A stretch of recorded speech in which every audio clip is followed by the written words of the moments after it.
Hey guys, how are you? I just want to tell you something. So growing up or spending some time in foster care, right? I do remember a lot of the things that used to happen. Actually, I remember most of it. Now, I remember this one time. The carer used to abuse all the children, including myself and many other kids as well. And one time, I decided at the age of 9, right? I was tired of everything that was happening. I was tired of all the abuse I was going through. I was tired of the abuse the other kids were going through. I was tired of the sexual assault that I was going through. I was tired of the sexual assault that the other kids were going through, the beatings, the starvation, the manipulation, the toxicity of the environment that I was in. I was tired of it. So I decided to do something. And one time that this lady came up to me, and there was a lady that used to run this place, um, who was there just as a worker because she was there to cover the person who actually owned the house that we were staying in.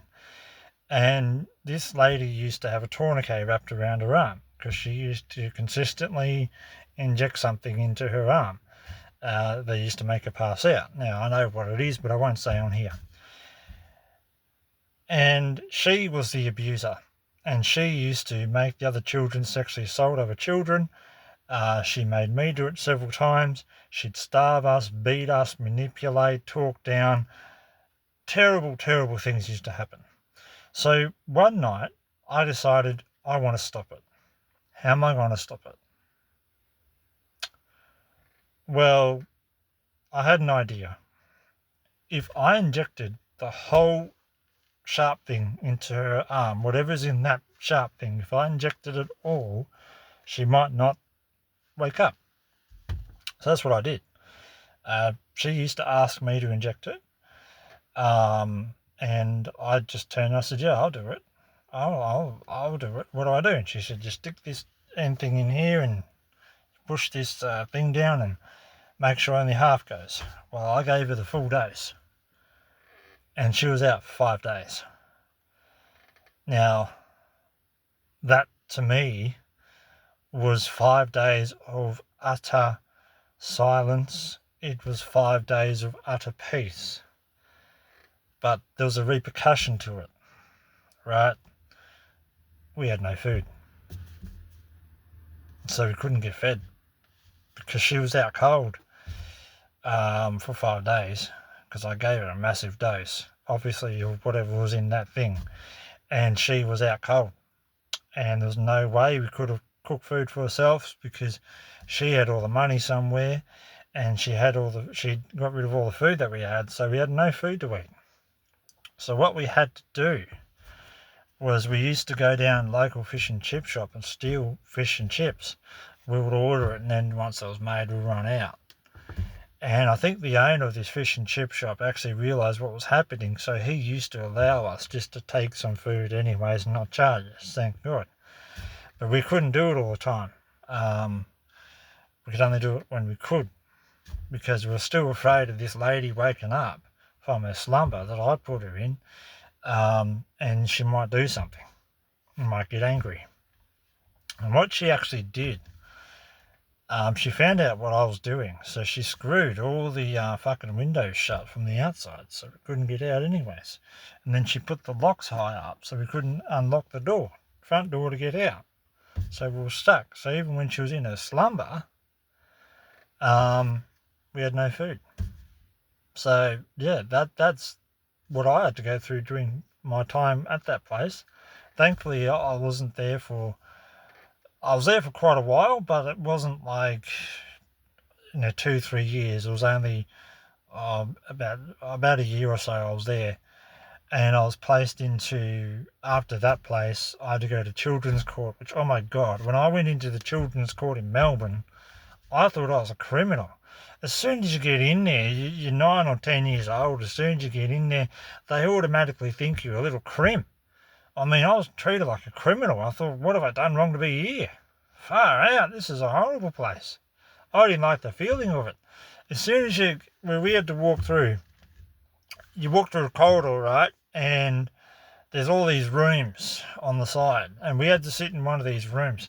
And it was like a punishment room. It had a table, chairs, nothing on the walls, fucking mirrors everywhere, because they're obviously watching you.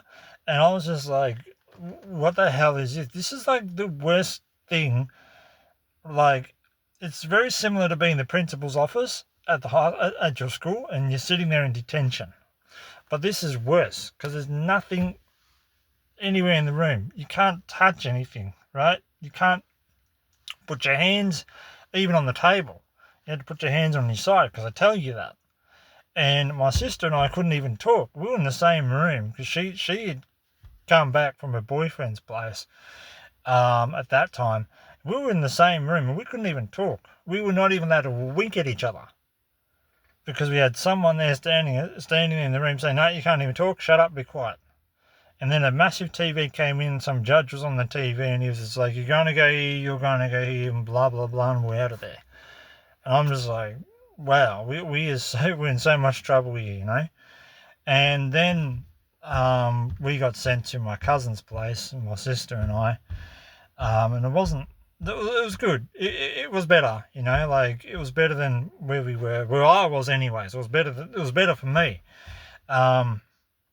And then the second time we were taken away, I was sent to my cousin's house again, and my sister went to her boyfriend's parents' place. And yeah, you know, we knew that we were going to go back home, thank God for that. But the trauma or the things I had to go through during when I was at a residential care place, that fucked me up for years, you know. And a lot of people I've spoken to about it, they're all like, well, you know, like, do you feel sorry for what you had to do? You know, and look, they're asking questions, which is obviously fine. I mean, it's okay to ask questions, but I've just looked at it and gone, well, what am I feeling sorry for? Like, I don't like what happened. I don't like what we had to do. That's the difference. I don't like it, but I understand it. It had to happen. And people look at me and they go, what do you mean it had to happen? And you won't know because you weren't there. That's the only thing I can say. You won't understand what I'm saying because you weren't there to see it.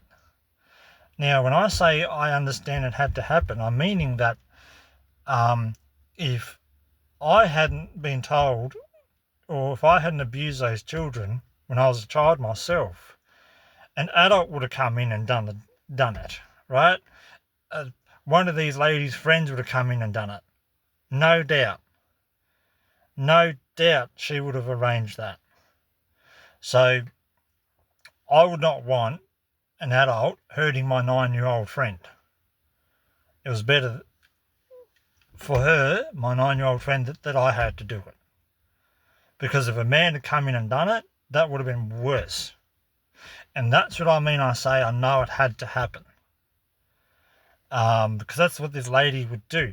If the children didn't do it to the other kids, she would do it.